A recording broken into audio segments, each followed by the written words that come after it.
All right, so this is 11 honors, and we're looking at a review of for the test on Walden. I'm just gonna, I sort of did this yesterday. I'm just looking through it again. You have these notes. You have some background. Some of the major questions is philosophy. That's a good one to study. I'll ask you that. What was his reason for going to the woods? Why did he leave the woods? These are two very, well, at least the second one is a very practical answer. I might ask you something as general as what is Thoreau's impact on American thought, culture, and literature. But I gave you some background, some books that he read, a few dates. We went over this yesterday. Dates like when he was born and when he died, as well as when the book was published. When did he go to Walden and when did he leave? Those are some dates. The publishing, I think it was 1850. I have to look at it. 1854 is when the book was published. One of those 5 great books published between 1850 and 1855, and this is one of them.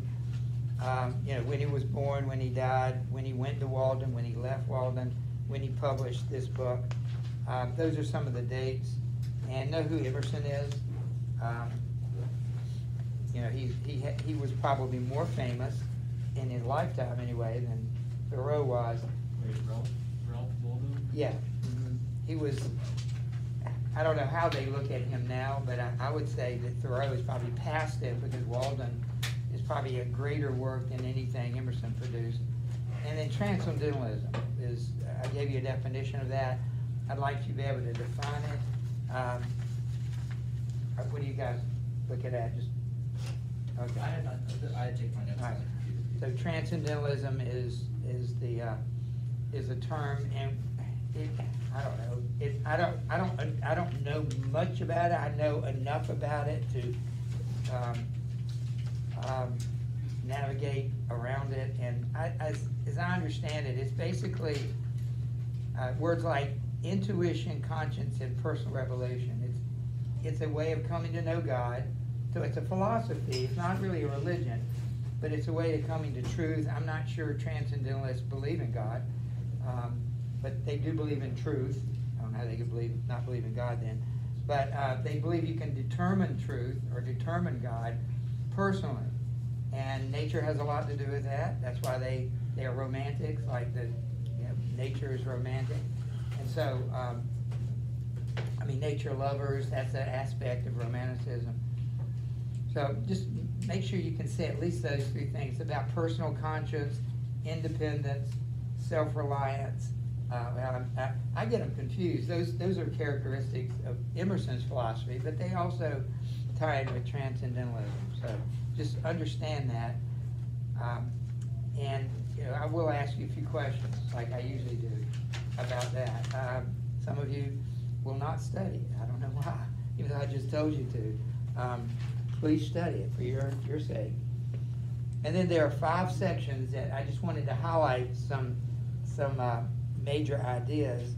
We didn't do them all. They're not all major. Starting with economy is the first one. Where it says Walden, it was, I think, two pages. We only read half of it. And I think we defined the word. I'm going to highlight some of these myself. The whole chapter is called economy, so what does he mean by that? So I think that would be worth looking at. Do you remember what he meant by that? Yeah. How people should live? Yeah, but why word economy? Because that in itself doesn't relate to living. It has to do with finances. So what is it about economy that speaks to how we live? Yeah. The wise use of your resources? Right. So it's living economically. Like if you said you lived economically, you would be saying, I don't spend a lot of money. I don't have a lot of things. Yeah, I'm trying to play it close to the vest, so to speak. I have a budget. I stay to it. So that's how he lives life. And you can't live life without money. we like to be idealists sometimes and think, why is money important? But we know it is. But you got to have it, but you don't have to be a materialist like Wordsworth, and the world is too much with us. That was a poem about materialism. So you can respect money and make money, spend it, but that doesn't. You don't have to go so far as that. That's your life. It's about collecting things. That's what materialists do. So he wanted to live life economically, simply, efficiently. And he talked about work. That was one of the things on the list. So remember, he compared work with penance. So you would want to maybe look at that word, penance, and remember, why did he say people were acting like they were doing penance? Do you remember his answer to that? What is penance? Do you remember what penance is? Yes. It's like a punishment, so like for your sins. Right.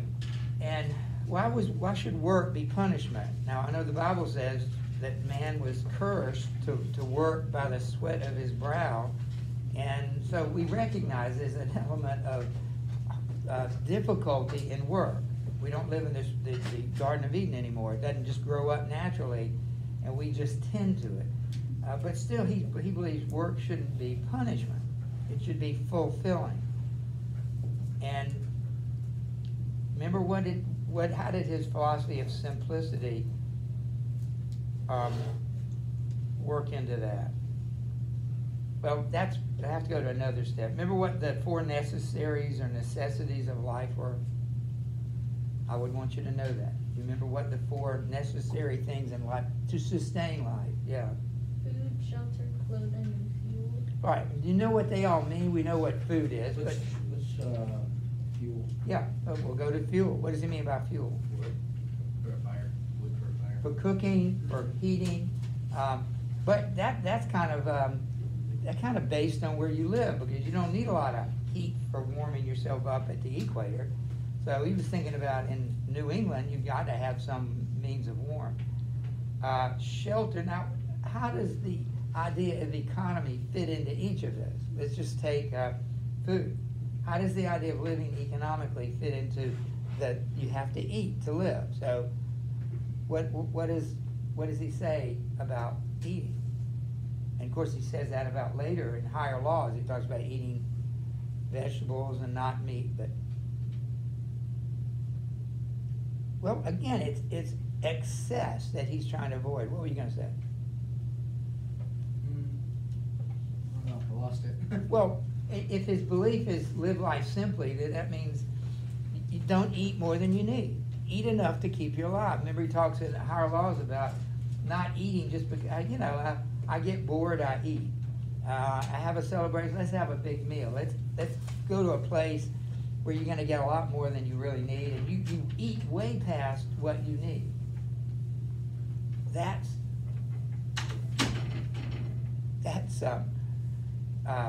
what he's talking about with food. Shelter. What would he say to avoid? If you want to get just the bare necessities of shelter, what would you not build for yourself? You wouldn't, yeah. Like a big house. You don't need that. We didn't read this, but he pointed out that the earliest settlers lived underground. They literally lived in caves and things, because more important than a fancy house was food.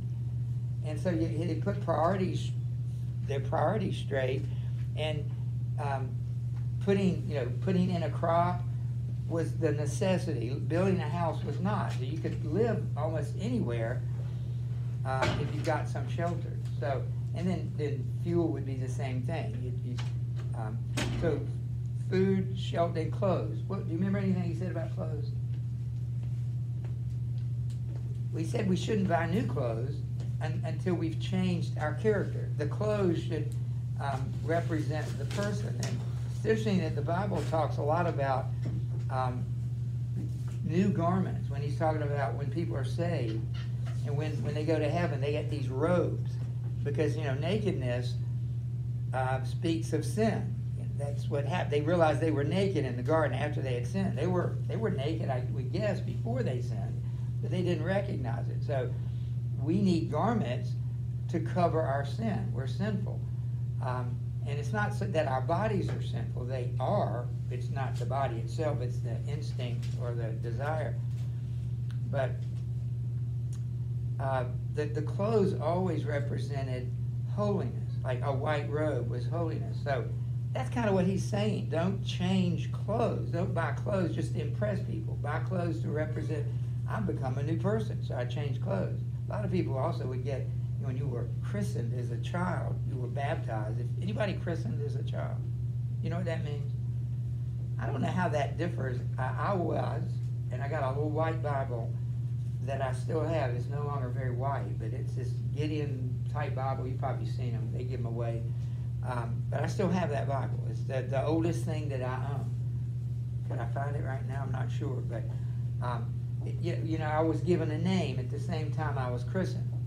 And so that's another idea of a name represents, like what happened to Paul after he was saved. He went from Saul to Paul. Abraham, after his encounter with God, Abram became Abraham, and Sarah became Sarah.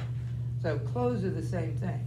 That's his thinking, that you shouldn't put clothes on unless you've changed from the inside out.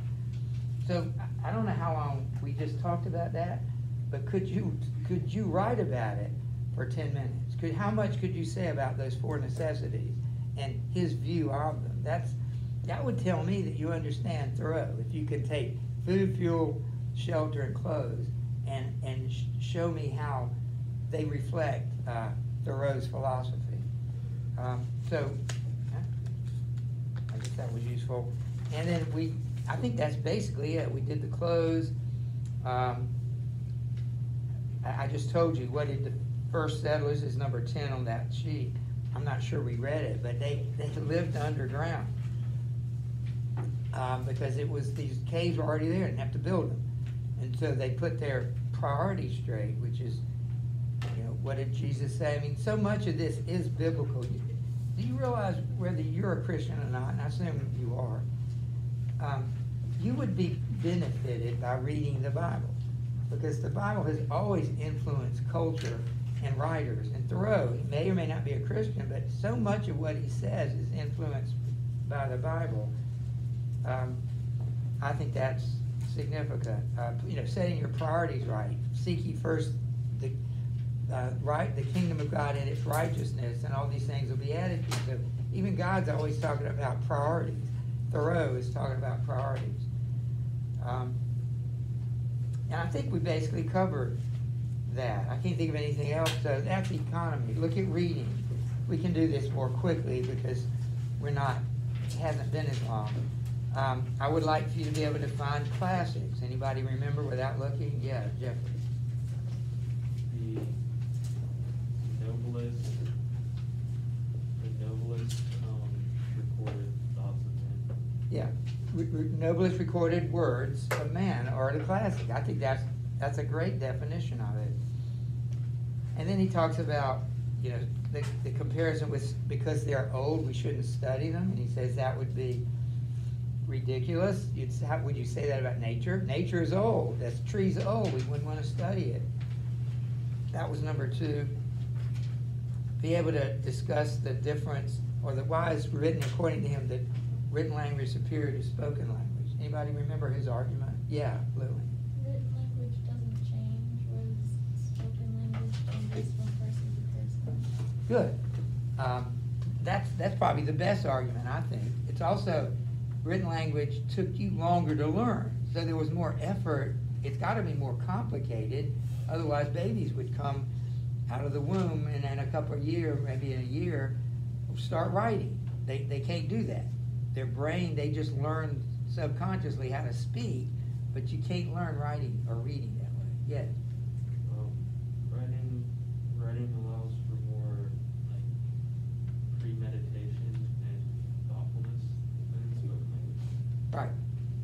This sounds like it's off the subject, but I know the answer. Have you ever sent a text? As soon as you send it, you regret it. Have you ever done that? Like you wrote it and then you send it and you say, I shouldn't have said that. What can you do about that? Is it gone? Sometimes they have features where you have like a few seconds really to undo it before it actually sends. That's an example of when we write like we speak, because we often say things, you can't take back what you just said. That's impossible. But writing, like you said, should be more thoughtful, but sometimes we treat it, okay, we just texting, and maybe that's what's wrong with texting. Because writing shouldn't be so fast.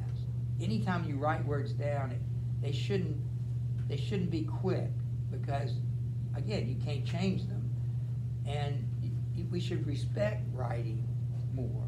So think about it, and then we know we know we could take things back that you say and you can't. I'm sorry I said that, but you still said it, and they remember what you said. So those are a couple of arguments. I like what Jeffrey said.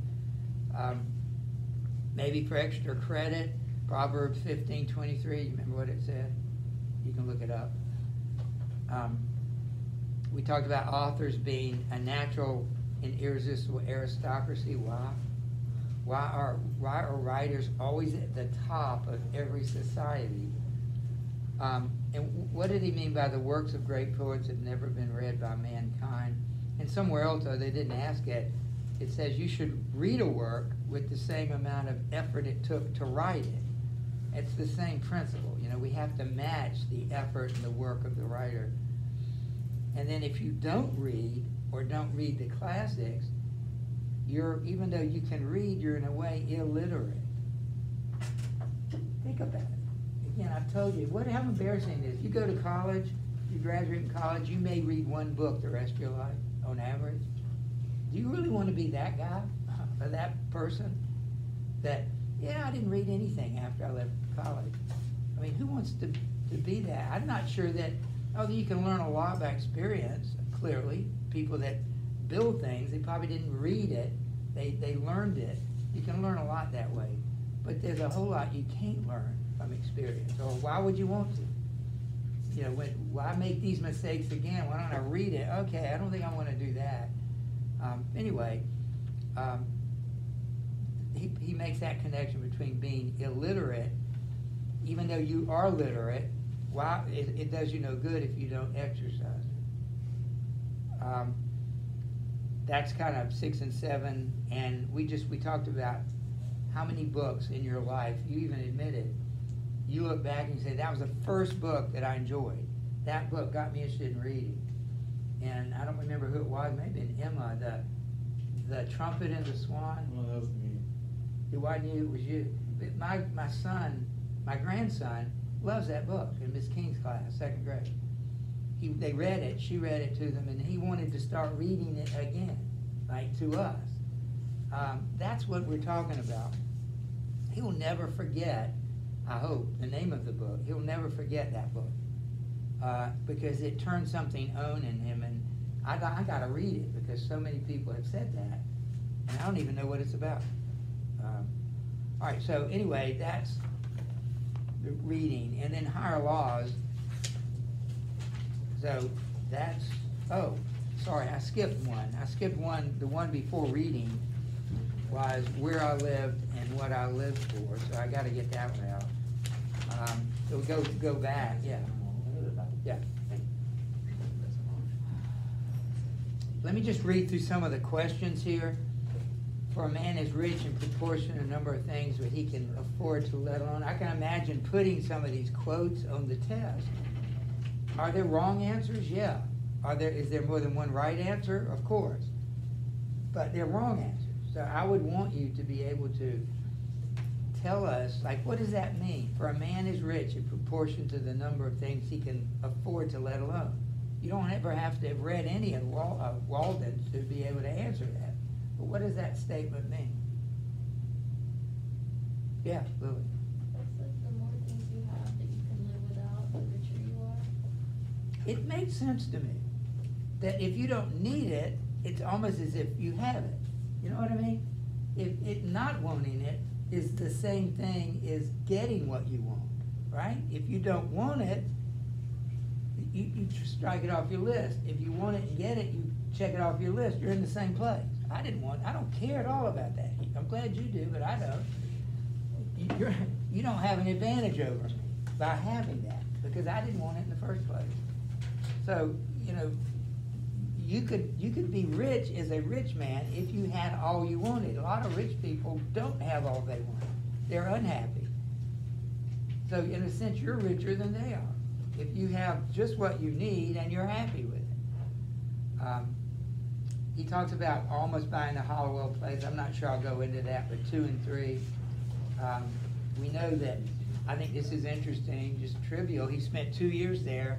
He put it all in 1 year. He told 2 years' experience in 1 year. I think that's significant. But 2 things he liked. Number 5 reminds us of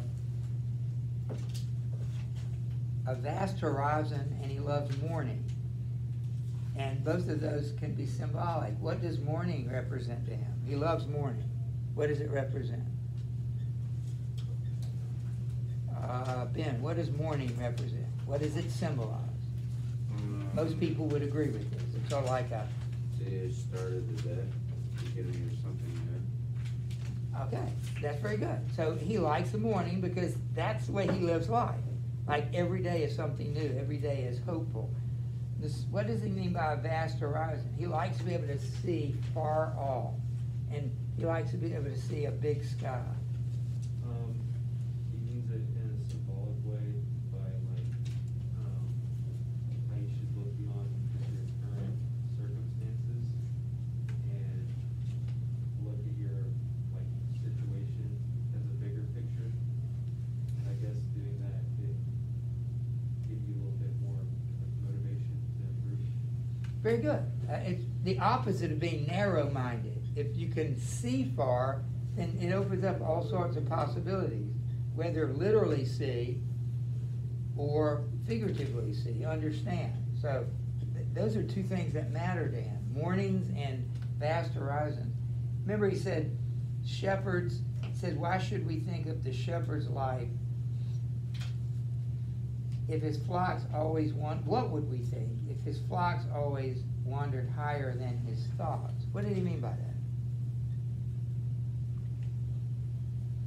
Like if he was a shepherd and he's on a hill, the sheep might wander up the hill simply looking for food. Well, he says, what would we think of a shepherd if his thoughts didn't wander higher than his sheep? Well, again, he's being figurative. What does he mean by higher? More. Like, Well, possibly. What else does he mean by higher? Like higher laws, a whole chapter on higher laws. What kind of laws are those? Are they more laws, or what kind of laws are the higher laws?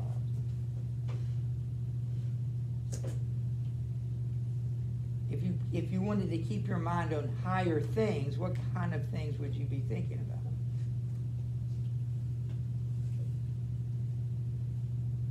What are low things to think about? I think you ought to know that. I think you know the answer to these. I don't need to pound them into you. But low things are base things, or mean things, or trivial things, or maybe impure things. Higher things and thoughts, or pure things, noble things, just things, lovely things, all that we see in Philippians 4. So he said if a man's thoughts don't rise higher than what you see in this world, he doesn't think much of that kind of life. And that's not the kind of life he wants to live. You're free to live it if you want to, but he's not going to force you to do anything. But he doesn't want to live that way. And we talked about mourning, number 7, and you need to know why he went to the woods. Reality, we won't get into that. Let us spend one day as deliberately and not be thrown off the tracks for every nut and mosquito's wing that falls on the rails. I think we talked about that. Unless you have a question, that I think is fairly easy to answer. That's that. And then we go to reading, and we talked about that already. And then we'll go to higher laws. There's just 2 more of these. I'll say higher laws.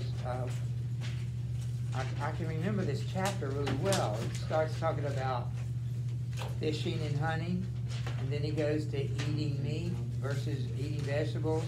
Then he goes to breathing and drinking water as opposed to, drinking alcohol. And then he ends by talking about morality. What we mostly think about is morality. So that's how the chapter works. So you should be, as you look at the questions, you should be able to say, what does he think about hunting and fishing? He's not against it. How would he qualify that, Walker? He's not against hunting and fishing. So what is it? How does he think about hunting and fishing? Doesn't he think that hunters and like fishermen are like better observers of like nature than like even most people? So that's a plus side of hunting and fishing. That's the reason to do it. But what's some of the reasons not to do it? I guess you're like animals. He's not really opposed to that either. I mean, as indiscriminate killing, of course, but just the idea of killing an animal to eat he's not opposed to that. So why would he qualify? Why would he say anything bad about hunting and fishing?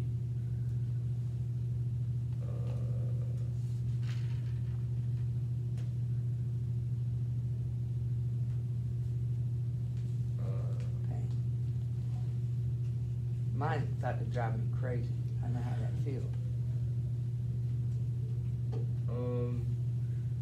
Doesn't he say like he doesn't want to give in to his like primal urge or something like that? Well, I like that answer. There are better things. There are higher things. There's good, and then there's better, and then there's best. And he's always going for the best. Why do you settle for the good when you can get the better? Why do you settle for the better when you get the best? And in his mind, the higher things are the better things. So, there are reasons I won't go back into it. Remember that he didn't like to eat meat, which goes along with the hunting. And a lot of it had to do with simple practicality. It takes forever to hunt. It takes ever to kill. When I can here's a garden right here, just take it off and I'm eating. So that's just very practical. If anything, Thoreau is practical. He is philosophical, but he doesn't like hunting because there's anything wrong with it. It's because there's something better than hunting. It's hunting ideas and hunting people, and not to hurt them, but just to communicate with them. All right, so just remember all that. And then he talks a lot about the goodness and vice, and I got several quotes. I'm not going to go over them. We don't have time. But he talks about chastity and why it's important, and there's several things. So I just don't want to go over those now. We did it. But I promise you, unless you have a question about it, I will include one of those or more than one of those on the test. And that's sort of what I envision. I have a former test. I've included quotes on it. In fact, here's an essay on one of the quotes on this page. So you would have to be able to write about the quote for 3/4 of a page. Can you do it? If you understand it, you could do it. But if you don't understand it, you're not going to be able to. That's why I'm asking and really encourage you to prepare. And I've got several quotes, got some definitions. I'd probably do something similar to what I'm looking at. All right, and finally, any more questions about that? You didn't have any. Conclusion. Make sure you understand why he left the woods. Make sure you understand why he went to the woods. Understand the keeping pace with your companions idea, the conformity. If I ask you about conformity and nonconformity, that statement speaks to nonconformity. We don't have to conform to other people's music that they hear in their head. You have your own. The parable of the staff, I just think that's great. That's just a great illustration. About truth, he talks about at the bottom, living your life, 8, not complaining about it, but living about it, living it. The man in the hollow tree, we talked about that yesterday. And in number 5, the statement that starts with keeping pace with your companions, it ends with, if you build castles in the air, which means if you have ideals and ambitions, they should be up here, like a little bit out of reach. But you have to build a ladder from where you are to the ambition. You've got to get there, and that's the hard work. It goes, it's not enough to want it, you've got to work for it. Well, we just reviewed it. I can't think of anything else that I would want to ask you. And what I want to know, do you understand Thoreau? I didn't say if you liked him, but do you understand him? Do you understand him well enough to actually specifically talk about his philosophy? Do you have any questions at all? We have Monday. We're going to do this Wednesday. All right, so I'm putting that away, and I'll be ready Monday if you have any questions. Otherwise, we'll move on. So I was going to at least start introducing Huck Finn to you. In about 15 minutes, we can spend a few minutes on that. Unless there's something you can, if you have anything you want to ask me or with that, I don't know if we might as well use our time wisely. What? Yeah, you're going to have to do notes. It's not a terribly long introduction. I'll be able to finish it Monday, and then I can give you the book Monday. I think we usually read the first 5 chapters.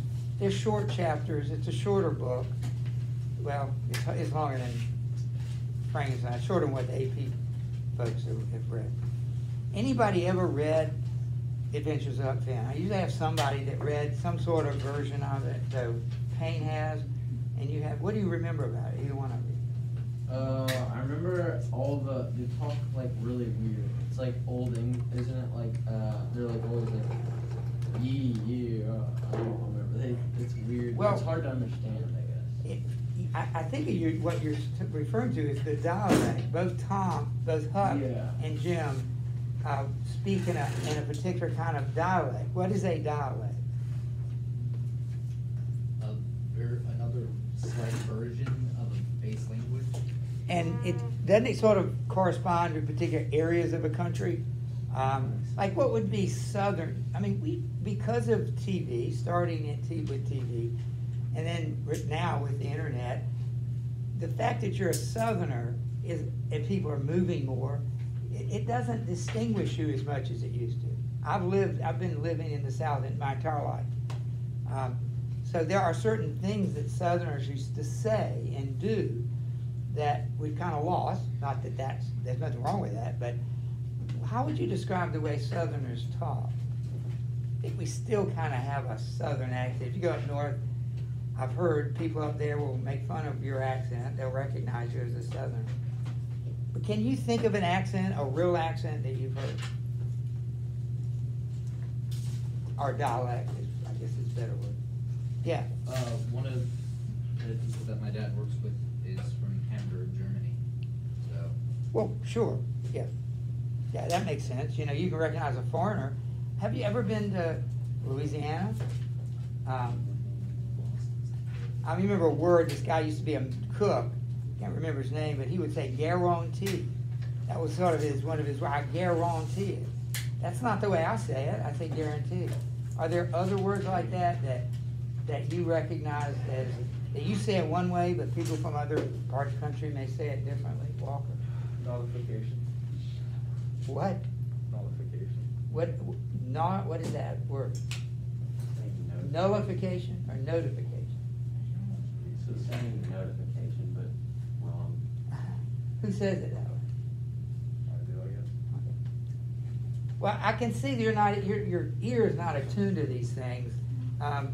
You will, I think, as you grow up, note that people from different parts of the country, like New Yorkers, Northerners, you say you guys.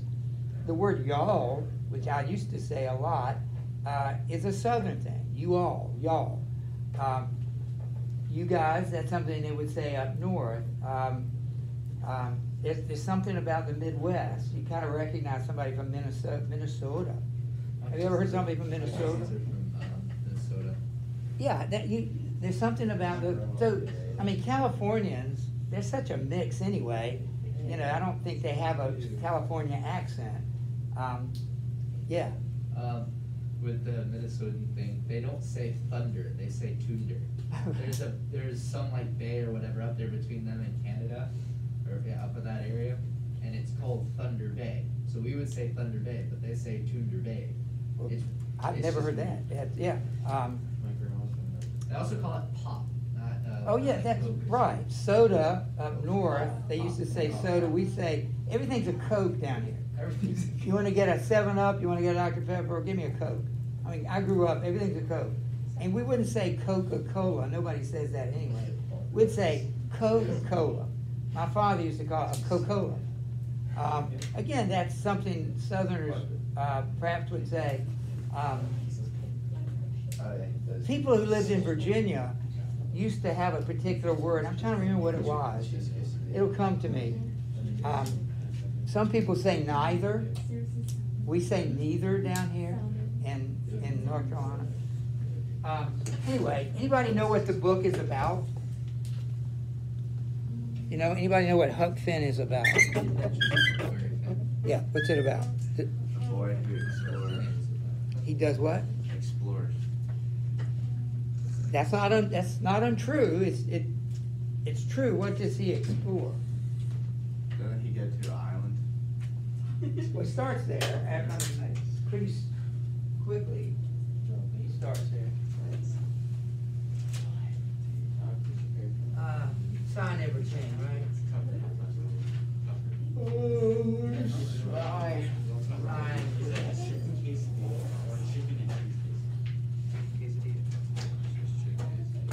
No, it's not. You don't say cheese. Cheese is implied. Yeah, it's not. Yes, it is. It's like cheese is It's in not a everything. it's not a quesadilla without cheese. It's No? a tortilla. If you order a tortilla with me. It's called a chicken. The only time you say quesadilla is if it's a cheese quesadilla, then you say cheese quesadilla. But you don't say chicken and cheese. It's the dumbest thing in the world. No one says Oh yeah, good point. Then you just say a quesadilla, which is implied as a cheese tortilla. Yeah. No, It's chicken quesadilla or beef quesadilla. Thank you, Alex. You know how many You say a pepperoni pizza, you don't say pepperoni cheese pizza. Dude, right? perfect. If you say pepperoni and cheese pizza, you get two pizzas. Dude, it's chicken and cheese. No, it's not. It's quesadilla has cheese on it. Yeah, but you still imply it's chicken and cheese. No, you don't. You imply that the cheese is on Yeah, by but just you- saying a chicken quesadilla. But when you just say chicken quesadilla, they're gonna put chicken in a tortilla. Dude, I'm gonna put you on knowledge. A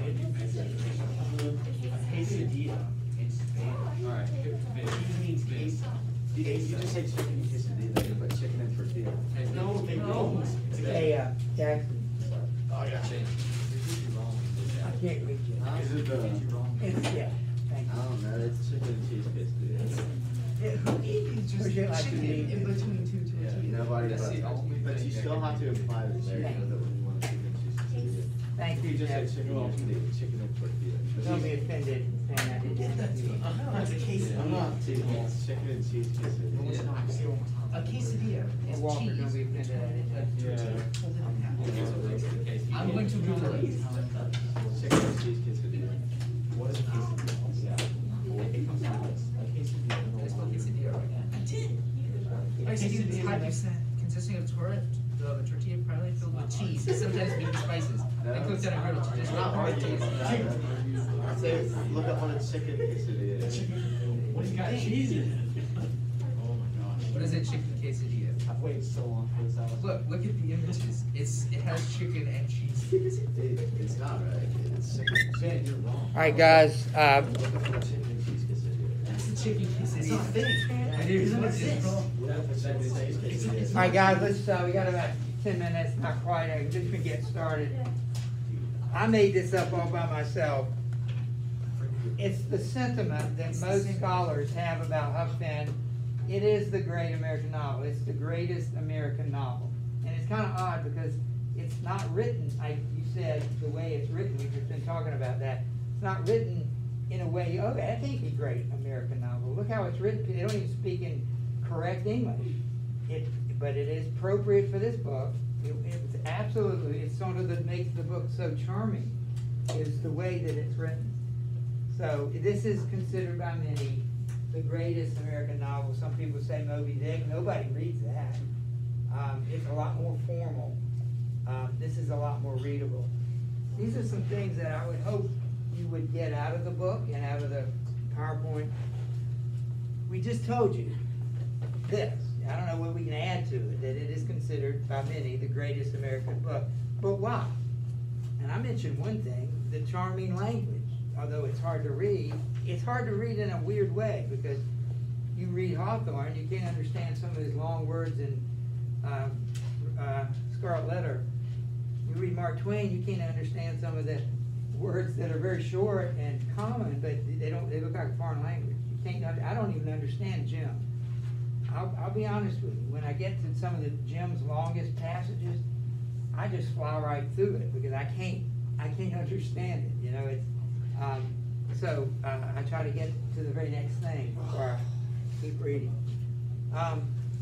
Mark Twain, which I'll give you a little background, life is reflected in the book. There is a problem with the book.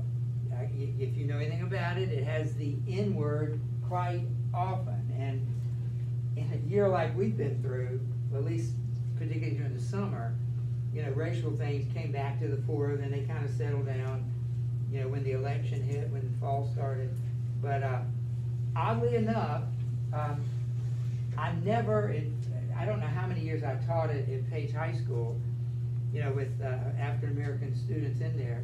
We never read it out loud. We never went around reading it with all the N-word in it, but they read it, and I didn't have one student ever complain about that, black or white, which I think is remarkable, because they understood it, they got it. They understood this is literature. People talk like this. And although the N-word, and I have a whole slide on this, but it is a disparaging term. It's a terrible word, you know, what it meant. I don't know if you use it. That's something I would try never to say. I really don't have to try. I've just never said it. My father's generation, it was quite common. Now it's quite common for different reasons.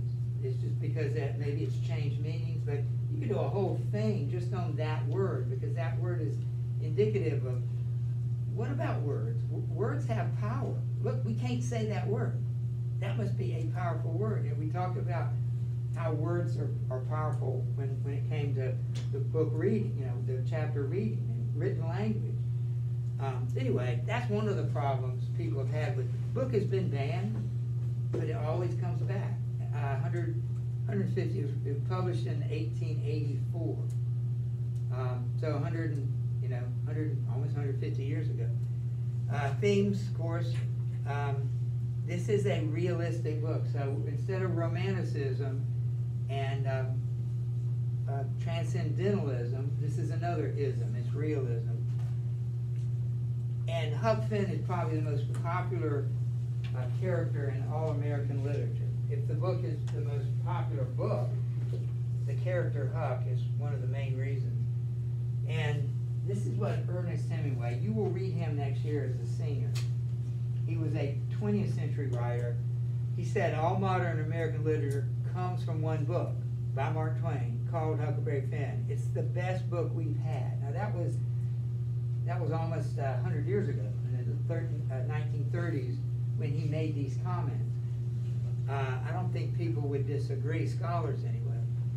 All American writing comes from that. So ever since he broke that barrier, you know, they had to have a Huck Finn telling his own story in his own language, writing has been influenced by it. He says there's nothing been before that, there's nothing as good since. And he was one of the great 20th century writers, and he sort of takes a back seat in his own mind to Mark Twain. He's a remarkable person. I don't know what you know about him. These are some basic things that I thought everybody knew, like his real name. Mark Twain was not his real name. Samuel Langhorne Clemens, and he was born in Florida, Missouri. We don't associate Florida with him. We associate Hannibal, Missouri with him, because that's the base, that's where he moved when he was a child. And that's the location that he renames in the book, St. Petersburg. That's where Tom Sawyer lives. That whole book takes place in and around St. Petersburg, which is Hannibal, Missouri. Several really significant people are from Missouri. Ever heard of Scott Joplin? He wrote ragtime music, Maple Leaf Rag, a whole bunch of things. I don't know if you've ever heard that. Out of place, one of my favorite genres of music. Anyway, he was from Missouri. Of course, Rush Limbaugh, I don't know if you know who that is. Mark Twain, who was president when I was born. Not Herbert Hoover. My goodness, who was president after Roosevelt? Didn't you learn that? Can't believe I can't remember. Right before Eisenhower. Anybody know the president? I can't believe I can't think of his name. Anyway, he was president. He's from Missouri. So Missouri has produced some really important people. One thing about, and we'll stop with this slide, but he was a licensed riverboat pilot. They call them pilots because it's more than just the captain of the ship. A pilot navigates the ship. And if you've ever seen a picture of the Mississippi River, it doesn't go up and down. It goes back and forth, all the way up from the Gulf of Mexico to Minnesota. So, when you get here on Monday, don't forget, I will give you the book. Please study this. I expect good tests for you. And we will begin working on another 10 on Monday.